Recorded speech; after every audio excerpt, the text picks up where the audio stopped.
У вас деньги, что ли, украли? Да, 7 рублей. После звонка в полицию к кафе прибыли сотрудники охранного предприятия, Росгвардии и полиции. Но задерживать было уже некого. На пороге заведения их встретил нетрезвый мужчина. Он и заявил, что его обокрал незнакомец, которого он попросил купить для себя выпивки. Вот здесь произошло, достал. Мне ничего не продали, потому что я выпивший. Я достал деньги, он их выхватил и убежал. Укравший деньги незнакомец, говорит, был не один, а вместе с другом. Один убежал, второго, уверяет, успел задержать. Я этого второго поймал. Я говорю, ты что за говорю, что такое?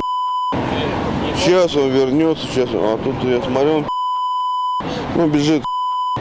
Все понятно. А долго второго держали-то по времени? Долго, полчаса держал. И никто не помог из персонала там? Нет. Впрочем, вскоре скрылся и задержанный им мужчина, после чего раздосадованный потерей 7000 рублей потерпевший вызвал полицию. Если достоверность этой истории подтвердится, то по факту грабежа будет возбуждено уголовное дело. Айрат Назипов, Константин Бушуев, вызов 112.